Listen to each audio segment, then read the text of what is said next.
I want to make a couple of observations about the case from affirmative.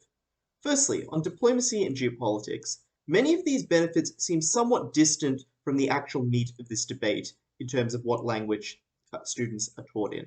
It seems very likely that diplomatic relationships are not made on the basis of the languages of the ordinary citizens of the country, but rather on the basis of diplomatic connections negotiated by diplomats who on either side are very likely to be bilingual, and that those relationships are related to things like shared security interests or trade alliances or the self-interests of nations.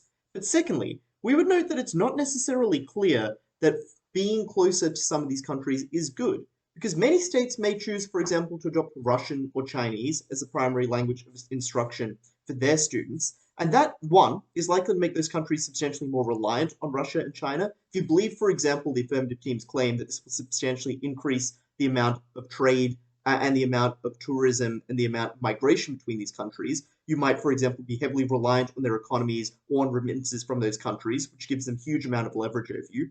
But secondly, it's also very unlikely that Western countries would take this lying down, and drawing geopolitically closer to China or Russia probably means that there is a concomitant distancing of relationships between other countries that might mean that this doesn't even particularly achieve meaningful benefits in the wash. The third thing I would note is that it seems that benefits regarding immigrants and jobs are unlikely for reasons that there are many barriers to being able to move to another country, particularly in the current geopolitical context where it's harder than ever to get a visa, and there's more xenophobia and anti-migrant sentiment than there usually is. And it is often only the most privileged people who are able to access things like the cost of traveling or securing visas in other countries, or the ability to access very expensive international schools or universities in those contexts. Those people are, one, probably less important in this debate because they're highly privileged, but two, also probably the most symmetric part of the debate because on either side they have the capacity to learn foreign languages or engage in skills that will allow them to move to those countries. So we don't think that is a huge factor within this debate. Final thing I want to note is that in terms of our counter model, we'd be very happy to, for example, allow schools to offer language courses on these world's languages to the extent that students find it useful. We'd make these entirely optional, and we believe that the vast majority of instruction ought to occur in the local language of that particular jurisdiction. Two arguments then. Firstly, on education, and secondly, on culture. Let's start with education, and I want to begin this argument with an intuition pump. Should Australia use Mandarin as a primary language for instruction in all schools here? Because if you believe the logic of the affirmative team, then this would just result in every Australian being just as well educated as they are now, but with the additional benefit of being fluent in a language of our largest trading partner and perhaps one of the most important geopolitical players on the world stage. But I think that is intuitively not what would happen. It is far more likely that most people do not gain a fluency in Mandarin, noting that it's incredibly hard to learn a foreign language, and Mandarin in particular is notoriously hard to learn, but also that as a result, they would just not grasp the vast majority of the subject material that they are required to learn over primary and secondary school, because they're required to learn it in a language which they do not themselves grasp particularly well. And that is likely to be precisely the effect of this policy.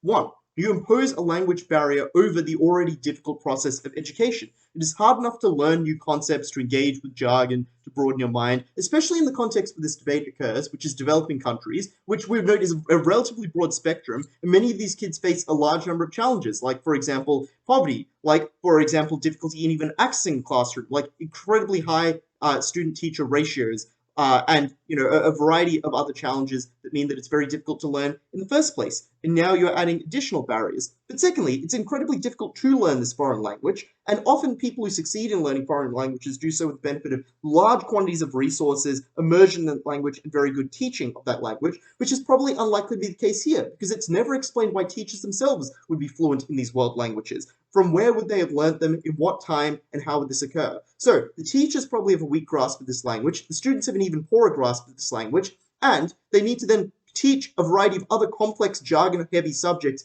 in this language that neither student nor teacher grasps particularly well.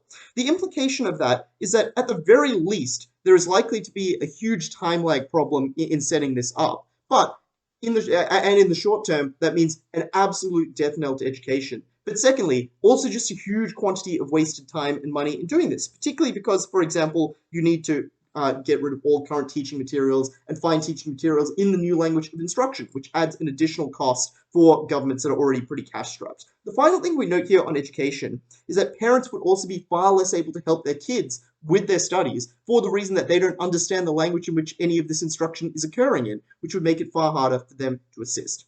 And We would note that in a context of a school system that often is quite poor, has incredibly limited resources, and where people often leave the education system relatively early because there's a very strong opportunity cost with, for example, gaining employment, this is likely to mean a substantial hit to people's ability to gain basic access to skills like literacy or numeracy.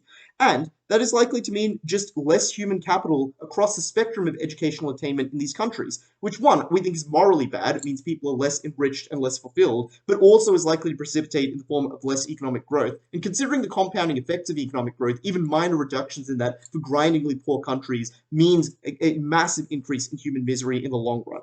But secondly, on cultural effects, this policy will be perceived as colonial, because the most obvious language that you would adopt as a world language would be that of a previous colonizer. So, for example, in India, it would be English. In many parts of West Africa, it would be French. And all you have to do is look at the fact that the vast majority of these countries fought wars to secure independence, and often still now harbor huge quantities of resentment against their colonizers. Look at, for example, the way that West Africa has kicked out French troops from a vast number of countries in that region and ended Operation Barkhane, to see that the imposition of this language would be taken incredibly poorly, particularly in a context where people are often suspicious of elites from their own country as being too westernized or not sharing their interests. This would just buy into exactly those kinds of conspiracies. And the implication of that is that you lose buy-in to education, because one, education is now seen as something that is directed by foreign forces that are not trusted. It is something that parents no longer understand because they cannot follow the education.